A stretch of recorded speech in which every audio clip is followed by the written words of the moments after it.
ஓம் சாந்தி 13/5/2026 காலை முரளி பாப்தாதா மதுபன். பாபா சொல்கிறாங்க, இனிமையான குழந்தைகளே, தந்தையின் மூலம் நீங்கள் அடைந்திருக்கும் சிருஷ்டியின் முதலிடை கடைசியின் ஞானம் புத்தியில் வைத்திருக்கிறீர்கள். ஆகையால் நீங்கள் தான் சுயதரிசன சக்கரதாரி ஆவீர்கள் என்றார் பாபா. கேள்வி கேட்குறாரு, ஆத்மாவை தூய்மையாக்குவதற்காக ஆன்மீக தந்தை எந்த ஒரு ஊசி போடுகின்றார்? பதில், மன்மனாபவ என்ற ஊசி. இந்த ஊசி ஆன்மீக தந்தையை தவிர வேறு யாரும் போட முடியாது. தந்தை கூறுகின்றார், இனிய குழந்தைகளே, நீங்கள் என்னை நினைவு செய்தால் போதும். நினைவின் மூலம்தான் ஆத்மா தூய்மையாகும். இதற்கு சமஸ்கிருதம் போன்றவைகள் படிக்க வேண்டிய அவசியம் இல்லை. தந்தை ஹிந்தியில் எளிமையான சொற்களில் கூறுகின்றார், ஆன்மீக தந்தை நம்மை தூய்மையாக்குவதற்கான யுக்தி கூறிக்கொண்டிருக்கின்றார் என்ற நம்பிக்கை ஆத்மாவிற்கு எப்பொழுது ஏற்பட்டு விடுகிறதோ அப்போது விகாரங்களை விட ஆரம்பித்துவிடும். ஓம் சாந்தி. ஓம் சாந்தி என்பதன் பொருளை குழந்தைகளுக்கு புரிய வைக்கப்பட்டிருக்கின்றது. ஆத்மா தனது அறிமுகத்தை கொடுக்கின்றது. எனது சொரூபம் அமைதியாகும். மேலும் நான் இருக்கக்கூடிய இருப்பிடம் சாந்தி தாமமாகும். அதை பரந்தாமம் நிர்வாந்தாம் என்று கூறப்படுகின்றது. தேக அபிமானத்தை விடுத்து ஆத்ம அபிமானியாக ஆகுங்கள். தந்தையை நினைவு செய்யுங்கள் என்று தந்தையும் கூறுகின்றார். அவர் பதித்த பாவன் ஆவார். நான் ஆத்மா இங்கு நடிப்பதற்காக வந்திருக்கின்றேன். இப்போது நாடகம் முடிவடைகிறது. திரும்பி செல்ல வேண்டும் என்பதை யாரும் அறியவில்லை. அதனால்தான் என்னை நினைவு செய்யுங்கள், உங்களது விகர்மங்கள் விநாசம் ஆகிவிடும் என்று கூறுகின்றார். இதைத்தான் மன்மனாபவ என்று கூறப்படுகின்றது. தந்தை சமஸ்கிருதத்தில் கூறவில்லை. தந்தை இதை ஹிந்தி மொழியில்தான் புரிய வைக்கின்றார். ஒரே ஒரு ஹிந்தி மொழி மட்டுமே இருக்க வேண்டும் என்று அரசாங்கம் கூறுகின்றது. உண்மையில் தந்தையும் ஹிந்தி மொழியில்தான் புரிய வைக்கின்றார். ஆனால் இந்த நேரத்தில் பல தர்மங்கள், மடங்கள், சாதிகள் இருக்கின்ற காரணத்தினால் மொழிகளும் பலவிதமாக ஆகிவிட்டன. இங்கு எத்தனை மொழிகள் இருக்கிறதோ அத்தனை மொழிகள் சத்தியுகத்தில் இருக்காது. குஜராத்தில் இருப்பவர்களின் மொழி தனி. யார் எந்த ஊரில் இருக்கிறார்களோ அவர்கள் அங்கிருக்கும் மொழியை அறிந்திருக்கின்றனர். பல மனிதர்கள் உள்ளனர், பல மொழிகள் உள்ளன. சத்தியுகத்தில் ஒரே ஒரு தர்மம், ஒரே ஒரு மொழி இருந்தது. இப்போது குழந்தைகளாகிய உங்களது புத்தியில் சிருஷ்டியின் முதலிடை கடைசியின் ஞானம் இருக்கின்றது. இது எந்த சாஸ்திரத்திலும் கிடையாது. இந்த ஞானம் அடங்கிய சாஸ்திரம் எதுவும் கிடையாது. கல்பத்தின் ஆயிலும் எழுதப்படவில்லை, யாருக்கும் தெரியாது என்றார் பாபா. உலகம் ஒன்றுதான். உலக சக்கரம் சுற்றி கொண்டே இருக்கின்றது. புதியதிலிருந்து பழையதாக, பழையதிலிருந்து புதியதாக ஆகின்றது. இதுதான் சுயதரிசன சக்கரம் என்று கூறப்படுகின்றது. யாரிடத்தில் இந்த சக்கரத்தின் ஞானம் இருக்கிறதோ அவர்கள் சுயதரிசன சக்கரதாரிகள் என்று கூறப்படுகின்றனர். ஆத்மாவிடம் ஞானம் இருக்கின்றது. இந்த சிருஷ்டி சக்கரம் எவ்வாறு சுற்றுகின்றது, இதையே அவர்கள் கிருஷ்ணருக்கு, விஷ்ணுவுக்கு சுயதரிசன சக்கரம் கொடுத்து விட்டனர். விஷ்ணு கையில் சக்கரத்தை கொடுத்துட்டாங்க. இப்பொழுது தந்தை புரிய வைக்கின்றார், அவர்களிடத்தில் ஞானமே கிடையாது. சிருஷ்டியின் முதல் இடை கடை ஞானத்தை தந்தைதான் கொடுக்கின்றார். இது சுயதரிசன சக்கரமாகும். மற்றபடி கழுத்தை துண்டிக்கும் இம்சைக்கான விஷயம் கிடையாது. இவ்வாறு பொய்யாக எழுதி வைத்து விட்டனர்.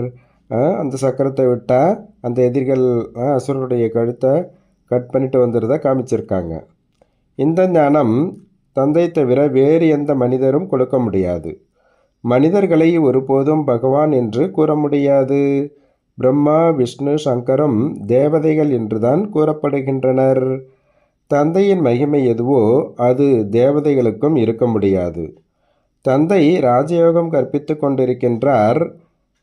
குழந்தைகள் பிறப்பு இருப்பு வருகிறீர்கள்.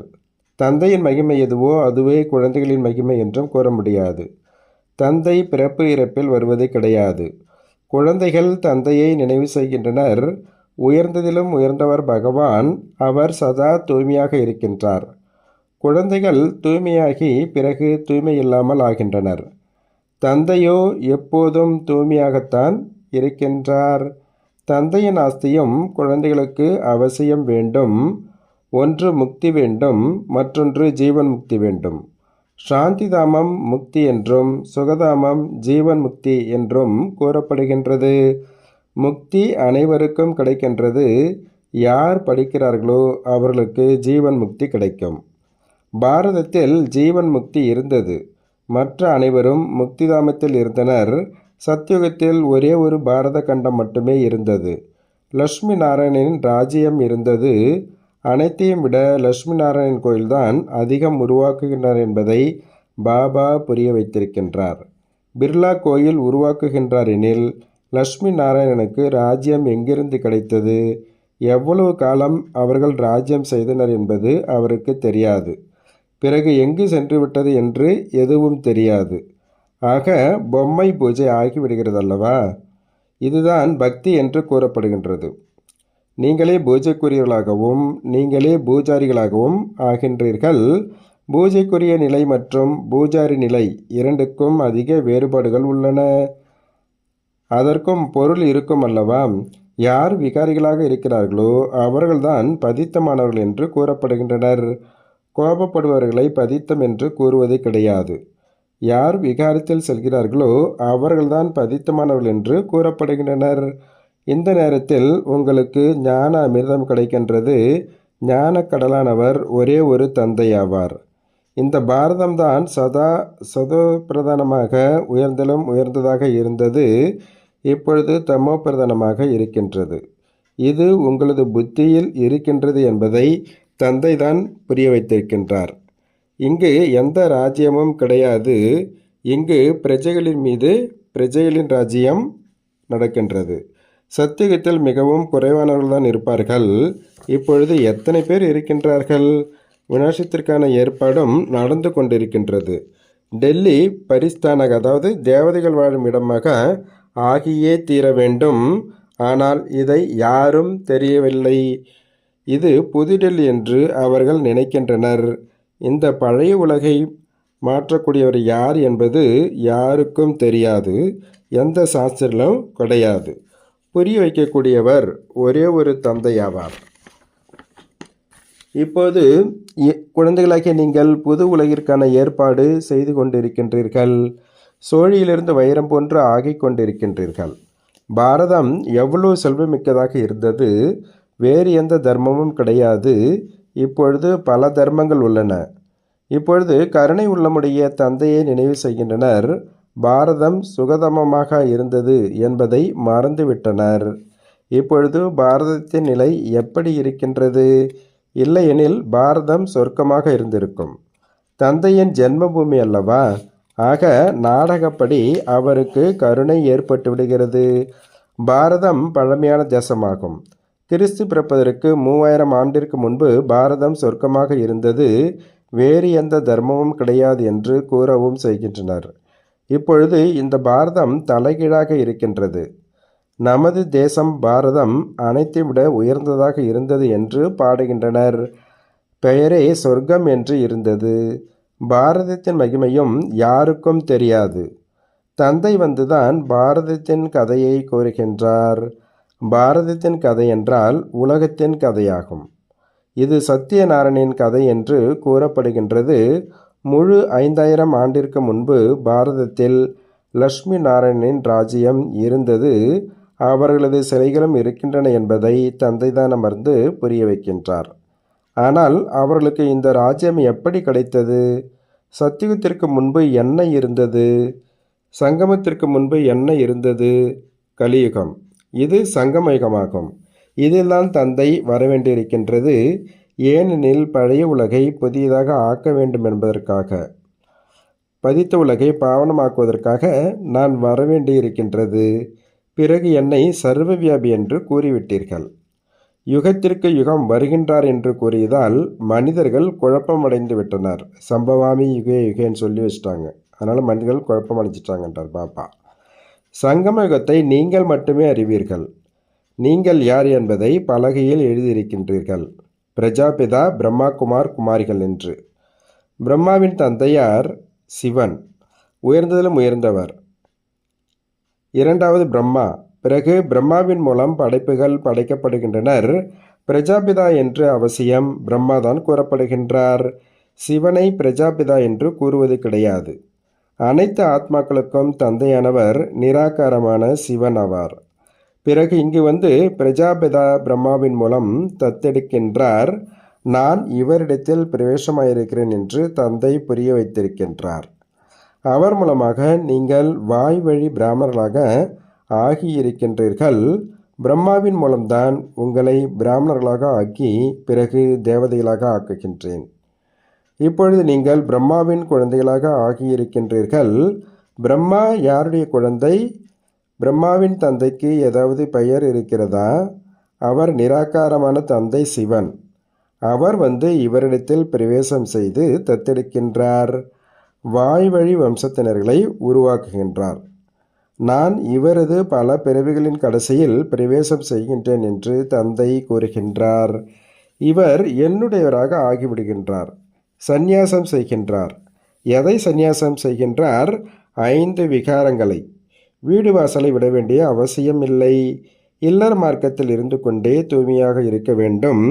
என் ஒருவனை நினைவு செய்தால் உங்களது விகர்மங்கள் விநாசமாகிவிடும். இதுதான் யோகா. இதன் மூலம் கரைகள் நீங்கி விடுகின்றது. மேலும் நீங்கள் சதோப்பிரதானமாக ஆகிவிடுவீர்கள். பக்தியில் எவ்வளவுதான் கங்கையில் குளித்தாலும் ஜபம் தவம் செய்தாலும் அவசியம் கீழே இறங்கியே ஆக வேண்டும். சதோ பிரதானமாக இருந்தீர்கள், இப்பொழுது தமோ பிரதானமாக இருக்கின்றீர்கள். மீண்டும் சதோ பிரதானமாக எப்படி ஆவீர்கள்? தந்தை தவிர வேறு யாரும் வழி காண்பிக்க முடியாது. தந்தை முற்றிலும் எளிய முறையில் கூறுகின்றார், என் ஒருவனை நினைவு செய்யுங்கள். இவர் ஆத்மாக்களிடத்தில் பேசுகின்றார். எந்த குஜராத்தியிடமோ அல்லது சிந்திக்காரர்களிடமோ பேசவில்லை. இது ஆன்மீக ஞானமாகும். சாஸ்திரங்களில் உலகாய ஞானம் உள்ளது. ஆத்மாவிற்குத்தான் ஞானம் தேவைப்படுகின்றது. ஆத்மாதான் தூய்மை இழந்து விட்டிருக்கின்றது. அதற்குத்தான் ஆன்மீக ஊசி தேவைப்படுகின்றது. தந்தைதான் ஆன்மீக அழிவற்ற சர்ஜன் என்று கூறப்படுகின்றார். நான் உங்களது ஆன்மீக சர்ஜன் என்று அவரே தனது அறிமுகத்தை கொடுக்கின்றார். உங்களது ஆத்மா தூய்மை இழந்துவிட்ட காரணத்தினால் சரீரமும் நோயுடையதாக ஆகிவிட்டது. இந்த நேரத்தில் பாரதவாசிகள் மற்றும் முழு உலகவாசிகளும் நரகவாசிகளாக இருக்கின்றனர். பிறகு சொர்க்கவாசிகளாக எப்படி ஆக முடியும் என்பதை தந்தை புரிய வைக்கின்றார். நான் தான் அனைத்து குழந்தைகளையும் சொர்க்கவாசிகளாக ஆக்குகின்றேன் என்று தந்தை கூறுகின்றார். உண்மையில் நாம் நரகவாசிகளாக இருந்தோம் என்பதை நீங்களும் புரிந்திருக்கின்றீர்கள். கலியுகம் நரகம் என்று கூறப்படுகின்றது. இப்பொழுது நரகமும் கடைசி கட்டத்தில் இருக்கின்றது. பாரதவாசிகள் இந்த நேரத்தில் பயங்கரமான நரகத்தில் இருக்கின்றனர். இதை ராஜ்யம் என்றும் கூற முடியாது. சண்டையிட்டு கொண்டே இருக்கின்றனர். சொர்க்கம் அழைத்து செல்ல தகுதியானவர்களாக தந்தை ஆக்குகின்றார். ஆக அவர் கூறுவதை ஏற்றுக்கொள்ள வேண்டுமல்லவா? தங்களது தர்ம சாஸ்திரத்தையும் அறியாமல் இருக்கின்றனர். தந்தையையும் அறியாமல் இருக்கின்றனர். நான் தான் தூய்மை இழந்திருந்த உங்களை தூய்மையானவர்களாக ஆக்கியிருந்தேன் தவிர ஸ்ரீ கிருஷ்ணர் அல்ல என்று தந்தை கூறுகின்றார். கிருஷ்ணர் பாவனமாகவும் நம்பர் 1ஆகவும் இருந்தார். அவரை சியாம் சுந்தர் என்றும் கூறுகின்றனர். கிருஷ்ணரின் ஆத்மா பிறப்பிறப்பில் இப்பொழுது கருப்பாக, அதாவது அசுத்தமாக ஆகிவிட்டது. காமசதியில் அமர்ந்து கருப்பாகிவிட்டது. ஜெகதம்பாவை ஏன் கருப்பாக காண்பிக்கின்றனர் என்பதை யாரும் அறியவில்லை. எவ்வாறு கிருஷ்ணரை கருப்பாக காண்பித்திருக்கின்றார்களோ அதே போன்று ஜெகதம்பாவையும் கருப்பாக காண்பிக்கின்றனர். இப்பொழுது நீங்கள் கருப்பாக இருக்கிறீர்கள், பிறகு சுந்தராக ஆகின்றீர்கள். பாரதம் மிகவும் அழகாக இருந்தது என்று நீங்கள் புரிய வைக்க முடியும். அழகை பார்க்க வேண்டுமெனில் அஜ்மீரை பாருங்கள். அங்கே சொர்க்கத்துடைய மாடல் இருக்குது. சொர்க்கத்தில் தங்க வைரத்தின் மாளிகை இருந்தது, இப்பொழுது கற்களினால் இருக்கின்றது. அனைத்தும் தமோ பிரதானமாக இருக்கின்றது. ஆக சிவபாபா பிரம்மா தாதா இருவரும் இணைந்து இருக்கின்றனர் என்பதை குழந்தைகள் அறிவீர்கள். அதனால்தான் பாப் தாதா என்று கூறுகின்றோம். சிவபாபாவிடமிருந்து ஆஸ்தி கிடைக்கின்றது. ஒருவேளை தாதாவிடமிருந்து ஆஸ்தி கிடைக்கிறது என்று கூறினால் பிறகு சிவனிடத்தில் என்ன இருக்கின்றது? சிவபாபாவின் ஆஸ்தி பிரம்மாவின் மூலம் கிடைக்கின்றது. பிரம்மாவின் மூலம் விஷ்ணுபுரியின் ஸ்தாபனை. இப்பொழுது ராவண ராஜ்யமாகும். உங்களை தவிர அனைவரும் நரகவாசிகள் ஆவர். நீங்கள் இப்பொழுது சங்கமத்தில் இருக்கின்றீர்கள். இப்பொழுது தூய்மையற்றதிலிருந்து தூய்மையானவர்களாக ஆகி கொண்டு இருக்கின்றீர்கள். பிறகு உலகிற்கு எஜமானர்களாக ஆகிவிடுவீர்கள். இது எந்த மனிதனும் கற்றுக் கொடுப்பது கிடையாது. உங்களுக்கு முரளி கூறுவது யார்? சிவபாபா பரந்தாமத்திலிருந்து பழைய உலகில் பழைய சரீரத்தில் வருகின்றார். யாருக்காவது நம்பிக்கை ஏற்பட்டு விட்டால் தந்தையை சந்திக்காமல் இருக்கவே முடியாது. முதலில் எல்லையற்ற தந்தையை சந்திக்க வேண்டும் என்று கூறுவார்கள். சும்மா இருக்க முடியாது. எந்த எல்லையற்ற தந்தை சொர்க்கத்திற்கு எஜமானர்களாக ஆக்குகின்றாரோ அவரிடம் எங்களை உடனே அழைத்து செல்லுங்கள் என்று கூறுவர். சிவபாபாவின் ரதம் யார் என்பதை பார்க்க வேண்டும். அவர்களும் கூட குதிரையை அலங்கரிக்கின்றனர். அடையாளமாக இடுப்பு பட்டை வைக்கின்றனர். அது முகம்மதுவின் ரதமாகும். அவர்தான் தர்மத்தை ஸ்தாபனை செய்திருந்தார். பாரதவாசிகள் காலைக்கு திலகமிடுகின்றனர், கோயிலில் வைக்கின்றனர். இதன் மீது சிவன் சவாரி செய்தார் என்று நினைக்கின்றனர். உண்மையில் காளையின் மீது சிவனோ அல்லது சங்கரோ சவாரி செய்வது கிடையாது என்பதை புரிந்து கொள்வதும் கிடையாது. சிவன் நிராகாரமாக இருக்கின்றார். அவர் எப்படி சவாரி செய்ய முடியும்? காளையின் மீது அமருவதற்கு கால்கள் தேவை. இதுதான் குருட்டு நம்பிக்கையாகும் அப்படின்றார் பாபா. பாபா தாரணிக்கான முக்கிய சாரம் சொல்கிறாங்க. ஃபஸ்ட்டு பாயிண்ட்டு, தந்தையிடமிருந்து அடையும் ஞான அமிர்தத்தை பருக வேண்டும், மற்றவர்களையும் அருந்து வைக்க வேண்டும். பூஜாரியிலிருந்து பூஜ்ய நிலை அடைவதற்கு விகாரங்களை தியாகம் செய்ய வேண்டும். சொர்க்கம் செல்வதற்கு தகுதியானவர்களாக ஆக்கக்கூடிய தந்தையின் ஒவ்வொரு விஷயத்தையும் ஏற்றுக்கொள்ள வேண்டும். முழு நிச்சய புத்தி உடையவர்களாக ஆக வேண்டும். பாபா வரதானே இருக்கிறாங்க. அனுபவத்தின் வில்பவர் மூலம் மாயாவின் சக்தியை எதிர்கொள்ளக்கூடிய அனுபவி மூர்த்தி ஆகுக. அனுபவம் என்பது அனைத்திலும் மேலான சக்திசாலி ஸ்டேஜ். அனுபவி ஆத்மா